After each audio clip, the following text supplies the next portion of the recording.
ప్రభునందు ప్రియమైన దేవుని ప్రజలారా, మీ అందరికీ నా వందనాలు. ఎలా ఉన్నారు అందరూ? దేవుడు మిమ్మల్ని అందరినీ బాగా చూడాలని నా ప్రార్థన. చాలామంది నాకెవ్వరూ తోడలేరు, నాకెవరు సహాయకులు లేరు, నేను ఒంటరిదాన్నని ఏం చేస్తున్నారు చెప్పండి? నిరాశలో మునిగిపోతున్నారు. ఆ నిరాశ ఎక్కడి దాకా వెళ్ళిపోతుందంటే డిప్రెషన్లోకి వెళ్ళిపోయి, ఆ డిప్రెషన్కి వెళ్ళడం తర్వాత సూసైడ్ దాకా కూడా కమిట్ అయిపోతున్నారు. అది చాలా భయంకరమైన సంఘటనలు మనం చూస్తూ ఉంటున్నాం.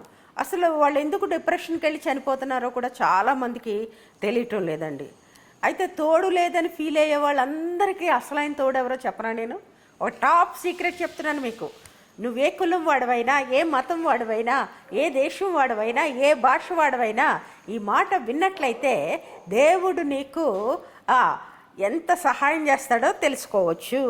ద్వితీయోపదేశకాండము 11వ అధ్యాయము 12వ వచనంలో ఏముందంటే, సంవత్సరాది మొదలుకుని సంవత్సరాంతము వరకు నీ దేవుడైన యెహోవా కన్నులు నీ మీద ఉన్నవి.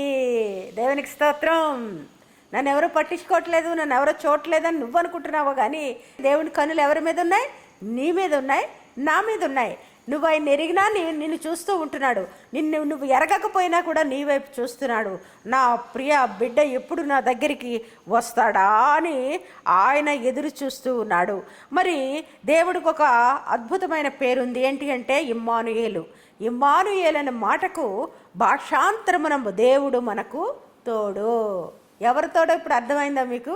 నేను ఒంటరిదానని ఫీల్ అవుతున్న నీకు తోడు యేసే, నాకు తోడు యేసే, లోకంలో ఉన్న ప్రతి మానవునికి తోడు యేసే.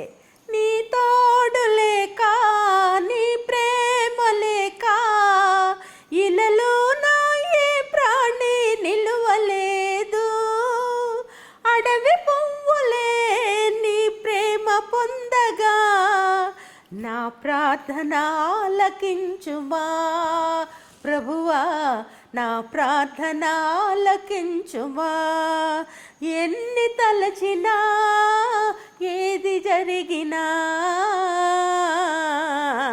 జరిగేది నీ చిత్తమే ప్రభువా, జరిగేది నీ చిత్తమే.